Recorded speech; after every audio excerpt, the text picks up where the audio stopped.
Every year, we have a debate about Australia Day. It's inevitable. It's as certain as the sun rising in the morning. This usually involves left-wing councils, often in inner-city Melbourne, who are refusing to engage in citizenship ceremonies.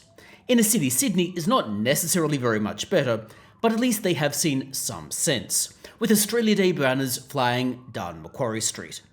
But the latest flashpoint has involved corporations, specifically Woolworths, who appear to feel ashamed to engage with Australia Day and are seemingly trying to back away from it. Woolworths, it's been reported, has decided to not sell Australia Day merchandise. This has been a bit of a controversy, and people like Peter Dutton have weighed in.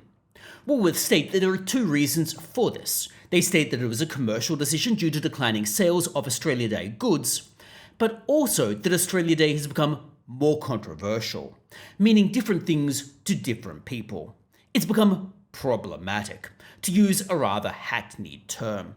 It appears that's probably the dominant reason if we read between the lines. After all, Woolworths was heavily involved in the voice referendum debate. Furthermore, if you go into the Woolworths Group homepage, that's the homepage of the holding company, you get an acknowledgement to country pop-up. You can't avoid it. It appears immediately when you go onto the website. They loudly spruik their reconciliation action plan. Clearly, Woolworths has an agenda, so their involvement in backing away from Australia Day should hardly come as a surprise. Although Woolworths needs to speak for themselves on that, and or take their report at face value. Now, of course, whether or not we should move the date of Australia Day is another topic for another time. I don't think we should move the date, but I'll address that at a separate point. What I want to discuss here is Woolworths' move, and how asinine the move was, and how bad it was for the corporation, in addition to simply being nonsensical. The backlash has been severe. Woolworths appears to have very, very few supporters. Peter Dutton has called for boycotts of Woolworths. The Business Council of Australia has rebuked Peter Dutton. However, this was rather tepid and unsurprising. After all, the Business Council of Australia is hardly going to be on board with politicians calling for the boycott of any company whatsoever. So their statement was relatively unsurprising. Now, Peter Dutton, like I said, called for a boycott of Woolworths. This is unlikely to occur at scale. After all, people go to the supermarket that is closest to them, generally speaking anyway. And many people might not even be aware that Woolworths has backed away from Australia Day if they're not actually following the news on a day-by-day basis, because the news cycle often moves on quite quickly. However, Peter Dutton's statements are notable. It's not every day that a politician calls for a boycott of a company, especially a politician that is the leader of the main opposition party. Now, of course, the government did accuse Peter Dutton of being distracted from the cost of living pressures, which ironically enough, the government itself has failed to address while spending $450 million or so on a failed referendum. Now, Woolworths Group appears to have seen its stock price fall a little bit on this information. It seemingly underperformed the ASX 200 and possibly also underperformed Coles, its nearest competitor. But Coles has had a bit of a tough week.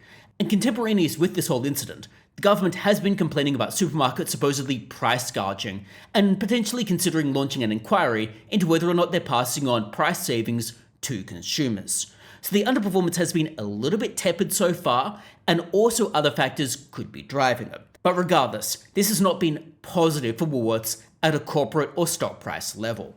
If I were a shareholder, I would be annoyed. Woolworths is throwing yet more money away on political issues. They didn't need to get involved.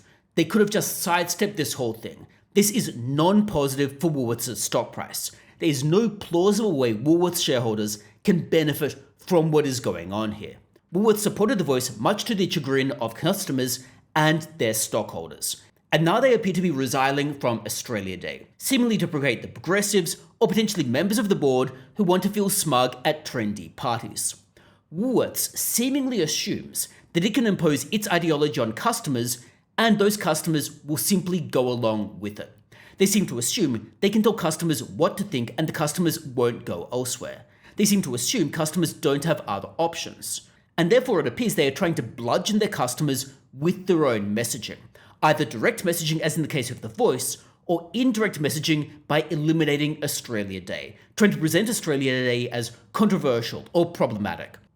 And if they repeat that Australia Day is controversial enough times, And if you remove Australia Day merchandise, people might start to believe that's the case, even if it is a confected narrative that they themselves are pushing. That is, they are creating the narrative and then pretending that it is more representative than it actually is. Now, of course, Woolworths to some extent might be thinking that customers simply won't go elsewhere. They're thinking customers will either be loyal to Woolworths due to the everyday rewards card, or they might just not find Coles to be convenient or IGA to be convenient. However, many people do have choices, and they can just go to that competitor supermarket if they find Woolworths to be annoying enough.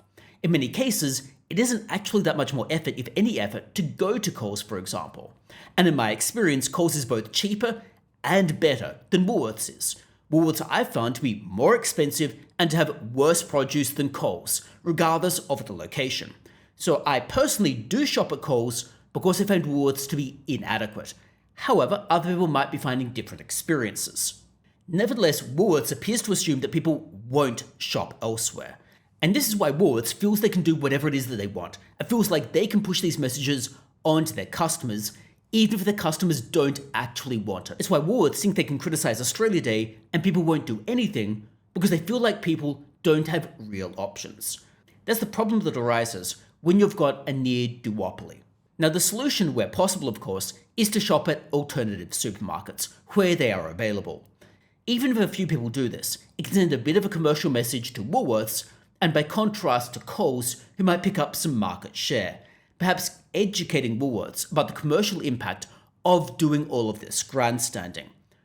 There is no plausible way that Woolworths is going to get more customers as a result of this. If anything, they are likely to lose customers rather than gain customers from engaging in these types of practices. If you own shares in Woolworths, you could also vote your shares at the next annual general meeting. In theory as well, you could divest yourself of your Woolworths shares. But if you were to do that, then you would no longer be able to engage and you would no longer be able to vote those shares, meaning you would give up the power you might otherwise have had over Woolworths to the extent you might have had it. Or you can simply call attention to Woolworths' practices, including on social media. Effectively, any of these things are a way of reacting against Woolworths, of trying to send a message to Woolworths that they shouldn't be engaging in this type of political posturing because it is annoying to you, and therefore you might take your money elsewhere. And the big problem here as well is the board appears to be going ultra vires. The board appears to be going off on a frolic, trying to impose their own personal political views that aren't necessarily going to help out either Woolworths, the company, or their shareholders. And if they do this too much, they're going to be in serious danger of violating their directors' duties if they can't clearly adduce a commercial reason for engaging in all of these maneuvers. And Woolworths' board really needs to be thinking carefully about showing the commercial benefits of these actions. Because if they can't show those commercial benefits and all of these factors build up, they could run into some issues. Now, I'm not outright alleging a breach of directors' duties right here, but Woolworths' board really needs to show their underlying economic modelling lest they run into problems when they keep persisting in this political messaging. Now, I'm not personally convinced that Peter Dutton necessarily should have intervened on the other hand. I'm not too fond of politicians telling people whether or not to boycott particular companies. I'm not too fond of politicians telling companies what to do or exactly what political messaging to say. However, I would more agree with Peter Dutton if he were to say that this is not good for shareholders, because I don't think it is good for shareholders. I would agree with Peter Dutton in reminding the board of their directors' duties and the need to act in shareholders' best interests rather than pursuing political messaging. He would be right to point out that the board has a responsibility to its shareholders and a responsibility to maximize shareholder wealth, not engage in extraneous political activities. And the board would do well to remember that. Nevertheless, do let me know your thoughts about Woolworths and how one might respond to this in the comments below. I'd be keen to hear what you think about Woolworths deciding to not stock Australia Day merchandise.